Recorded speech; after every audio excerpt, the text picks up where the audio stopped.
Thank you for joining us on another episode of the Dockhouse Rugby Show. Today we've got three fabulous guests with us. We've got Mark Illingworth from the Super League pod. We've got Nick New from the Ontario Greybeards and the Canada Grizzlies. But today our little feature will be with the editor of the League Express. It's Mr. Martyn Sadler. Martyn, thanks for coming back on the show. Lovely to see you again. And you? How have you been keeping? All right? Yeah, fine. We've just got League Express, the latest edition, off to the printer, so I can sit back and relax and talk to you now. We're looking forward to it, Martyn. Yeah, if you'd seen me an hour or two ago, you'd have seen me looking, really worried and anxious and wondering whether we were going to get it away. But fortunately, we have. So it's time to relax.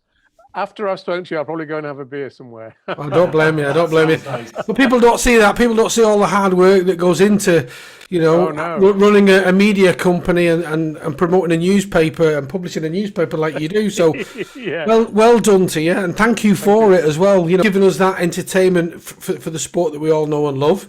Last time you was on the show, Martyn, we spoke about league structures. It's hot topic again, Dave, isn't it, at the moment? And there's been a few more suggestions thrown into the pot. I'll let you take the lead on this, though, because you're something that you're quite passionate about. And it is, and I know that Mark is as well, and it'd be great to get Nicholas's views on those as well, please. Martyn, the talk again is around 2 leagues of 10, or Super League 1, Super League 2, with just 10 teams.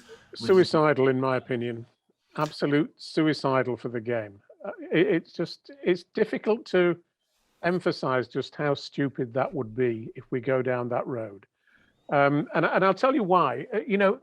Very simply, what you find in professional sport is that if there aren't enough teams competing, in a league, in a competition, the boredom factor can creep upon you very, very quickly. And, the idea will be that these 10 teams in Super League, and let's forget about Super League 2, it's Super League. Super League really would be going down to 10 teams. They'd play each other probably 3 times, during the year. Well, for God's sake, can't we already see that that's happening too often already? The big teams are playing each other too often, and that will only that tendency will only be sharpened if we go down to 10 clubs, and we're gradually. If you look back to the 1960s or the 1950s, in those days, rugby league used to have 30 clubs that all played in one league. There was a fairly complicated pattern of fixtures that meant they didn't all play. Not every team didn't play every other team during the season, and the teams that did play were graded. There were effectively 2 groups of 15, and then there were 3 games against teams in the other group that were graded in terms of where you finished. It's a long story, but the thing is, in those days, when the season began, there were every year, at the very least, 20 teams out of the 30 who had a realistic chance, or thought they had a realistic chance, of winning a major trophy, be it the Challenge Cup or the Championship. The teams were much more evenly matched against each other. And if you look at the history of, the teams that won the Cup or the teams that won the Championship, going back over those sort of years, it tended to change every year. It wasn't just St Helens and Wigan and Leeds. I mean, we've got a Super League that's been going since 1996, and only 4 teams have won the grand final in that time. That's just so unhealthy for the game. We need more teams that are able to do that. I've got a theory that you need at least 16 teams in a competition to avoid that tedious business of the same teams winning everything all the time, and the fans getting bored with seeing the same teams winning everything all the time. The NRL does have 16 teams, and I think it's going fairly well, although there is a tendency even there for the same teams to constantly be at the top. If you look at the handling codes, there are no competitions anywhere in the world other than in British Rugby League and Rugby Union where there is a promotion and relegation. You know, you look at American football, you look at Canadian football, you look at Gaelic football, you look at the AFL in Australia, you look at the NRL in Australia, and none of them have a promotion relegation system. Because we all know that in this country, when a team gets relegated, the team is in enormous danger of being destroyed. It's such a financial blow for a team that it you know, it can hardly survive it. That's not true of soccer. If Leeds United get relegated this season, as they may well do, they will be relegated to the Championship, but they'll still be playing massive teams and getting massive crowds.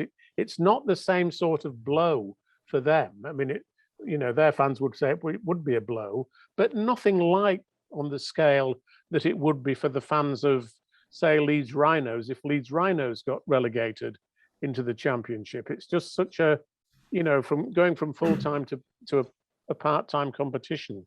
The gap is huge, Martyn. The gap between the leagues is huge. The gap between the Championship and the Premiership in football. We've got to find a better way of doing it. And you know, but as I've said several times before, you know, Major League Soccer in the United States, they've got the structure right. In 1996, they began with 10 clubs. This year, I think they've got something like 30 or thereabouts. You know, that they've trebled the number of clubs in their competition playing their game. They don't have promotion relegation. You know, they have and they have a effectively a governing body that recognizes that the economic entity is the competition itself. It's not the individual clubs that are the genuine economic entities. It's the competition as a whole, and all the clubs. It's a case of the sum being great, you know, the whole being greater than the sum of the parts. And until we move towards that sort of system, we had 12 clubs in 1996 in Super League. We've still got 12 clubs in 1996 in 2022, and we're talking about going down to 10. I mean, could you imagine any clearer definition of failure than that would be? That just is utter nonsense. I totally agree, Martyn, and there's several other points. The one I keep seeing all the time, I don't know of any organisation or business who grows by decreasing its own assets and size. It never does. You tend to be either winding up, getting greater, or going smaller. It can be. Try and stand still and you decline. Yeah, exactly. So that's one point economically. The second point would be, people often argue there isn't enough talent there. I disagree. I go around the community clubs quite a lot. The amount of young people playing rugby league is brilliant at community level. Community clubs are far better than they were when we were playing as kids. We were talking earlier about the early St. Helens Crusaders. We were better organised, more welcoming. Some of the things that you know, Nicholas was talking about a bit earlier when we were talking about Masters Rugby League and, you know, in Canada. You know, rugby league is a much more welcoming sport than it ever used to be. You know, at one time it was almost a closed society in a sense, but now community clubs all over the place are welcoming as many people as they can, and people are responding, I think. And you're right. You know, but there will always be a debate about how many players are good enough to play professionally. But the fact is that if you one of the great things this year, for example, about the Championship being shown live on Premier Sports, is that we've seen what the quality is of clubs in that competition, and you know how good so many of the players are who play at that level. You know, it's a fairly slight gradation from Super League down into the Championship. The real difference that you find is that Super League clubs have full-time players who are able to work on strength and conditioning, which inevitably makes them stronger and fitter and faster than the equivalent players in the lower leagues. But nonetheless, you know, we need to find a way in which we can develop more of the clubs that are in the league, and we've got 37 clubs at the moment. We need to find a way to encourage more of them to reach the sort of standards that we see with St Helens and Wigan and those sort of teams. And it's a long-term project. You can't set up a team in Cornwall, for example, and suddenly think that in 3 or 4 years it's going to be competing against the best clubs in the league. But what you can do is to create a structure and a pathway that would enable them to reach those standards eventually, if they were managed well, properly financed, and had player pathways of their own. Yeah, Nicholas, you did you want to interject on something there? Yeah, I was going to agree totally with Martyn and you gentlemen as well, with the idea that reducing the number of teams will somehow improve the quality. What it actually then does is reduce the number of career opportunities for players, such that players will then say, now I have less of a chance of getting a full-time professional job. Why would I stay? I'm sure you could name people who have left rugby league, switched codes, or just left the sport entirely because they just simply weren't getting the playing time. And I know from experience over here with sports leagues that have expanded, the National Hockey League from 1942 to 1967 had only 6 teams.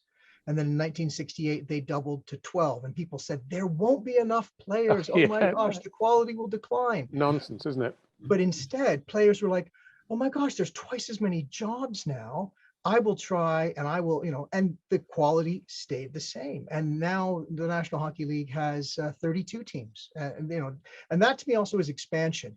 The idea that you have a 12-team league and you do what's called, quote, expansion, but the league remains at 12 teams. No, you've just changed the people sitting at the table. You haven't expanded. Of course. It's a really good way of explaining it, Nicholas. Yeah, it's and if you go down to 10, teams like Cornwall have got less of an opportunity because there's fewer options to get into that at that top table. Well, you just look at how many of those 37 clubs that are currently in the league. You look at how many of them used to be really big clubs, but are no longer. Struggling perhaps at the middle levels or even the lower levels of the clubs. You look in particular, for example, at Lancashire. You look at Oldham. They were the champions in, I think it was 1957. They're now struggling. They've lost their stadium. They're playing, in a fairly ramshackle stadium, to be perfectly honest. You look at Swinton. They were the champions 2 successive years in the early 1960s. You look at a place like Rochdale, which used to get really great crowds at one time, and were a very strong rugby league club in the old days of 30 teams being in one league. Even Lee, for example. I mean, Lee are doing well at the moment simply because they've got a very generous benefactor who owns them. If Derek Beaumont were to walk away from Lee, it's difficult to know what would happen to that particular club.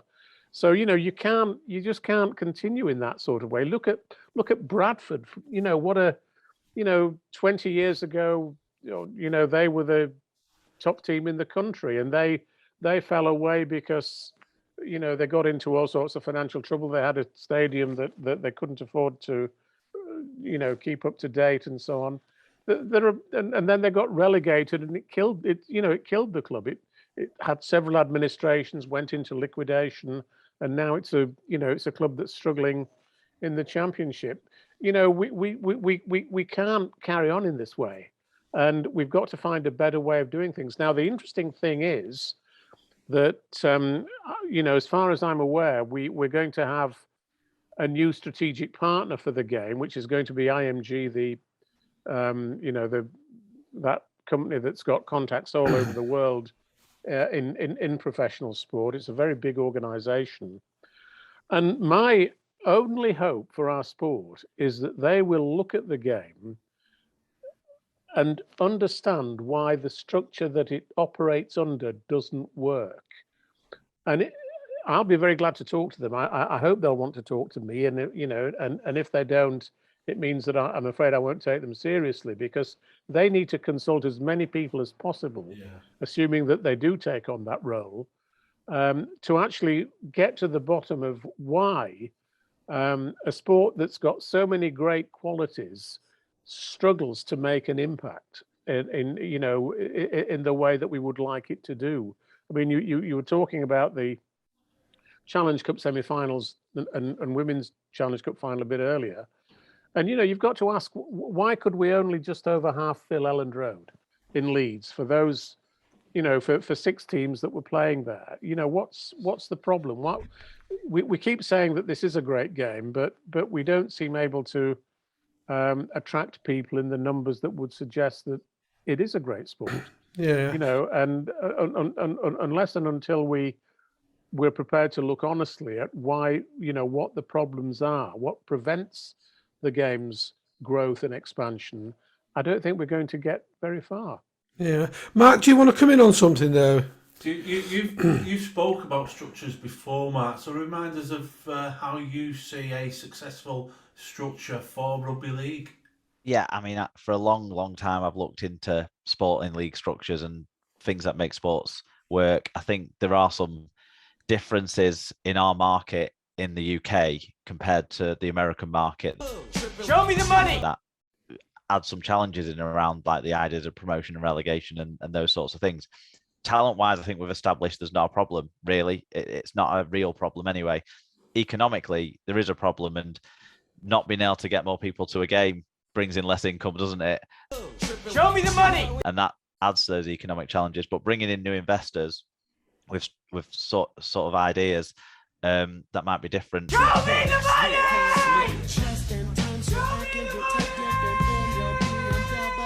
Might add to the economic strength of things, and it shouldn't be for just 10 clubs to want to kind of try and take that themselves, because that's not pushing things forward, like the guys have already said. I've always thought, yeah, we change structures all the time, we change too much, but there's one structure we've not really tried, and it's conferences. And that's Exactly. a way of keeping some sort of novelty in your fixture list, keeping some sort of balance in your fixture list. You can even, with say 2 conferences of 8 teams, if we can find a way of getting 16 full-time entities operating financially, of having even some sort of relegation into a different level. If you want, you can have a relegation playoff game between the 2 sides that finish bottom of each conference if our sporting culture demands it. But ultimately what you've got there is you've got a really nice balanced fixture list that would work. You've got a range of ways of organizing your competitions. You've got people can be champions of their own conference, so you could win something without winning the big prize. Sure. And it works so well, I think. And if we have to change structures again, go into just less teams but the same structure isn't really a change. It's a step backwards. And if we want to change, let's try the one thing we haven't tried yet. If I can change, Я думаю, что каждый тоже изменился and сегодня. you can change, Вы можете измениться.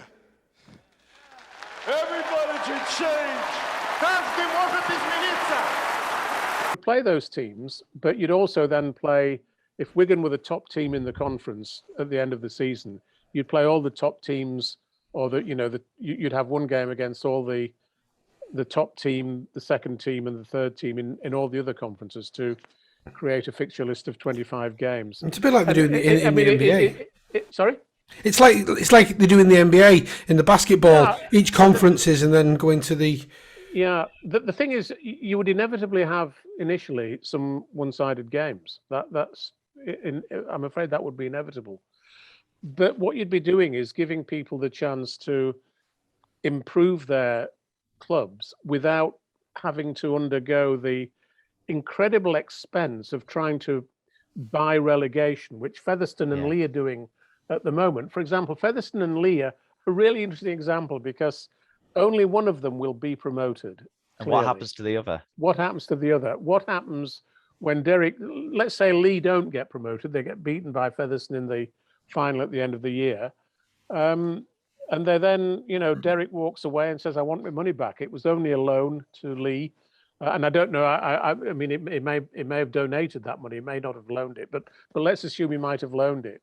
And he says, I want my money back. The club has to go into administration or liquidation because it can't pay him back. And it's only 4 years, and it's Martin, not just that. those two clubs. It's not just that, Mark. By having promotion from the championship, it actually distorts the rest of the competition because you've got 2 clubs that are clearly way ahead of all the other clubs in the competition. The championship's a great competition, except when Featherstone or Lee play the other clubs. because then it's a one-sided game for the most part. When you've got, Batley, Halifax, York, Bradford, all the others playing each other, they're great games. We've seen a lot of them on Premier, haven't we? But, Lee and Featherstone have made themselves into sort of mini Super League teams, and they're just blasting their opponents nearly every week. And that doesn't really work well. And, you'll get perhaps Toulouse coming down again and being in the competition next year. But will they get a parachute payment that makes it impossible for other clubs to compete against them? Who knows? It's just You get absolute yo-yo madness. teams. You get yo-yo teams because the team coming up are coming from part-time and then have to try and recruit into a full-time squad. It's not enough time to do it. A lot of the best players are tied up by then. You've got two teams at the moment throwing a lot of money to try and get that Super League place. As you've just said, only one team can make it.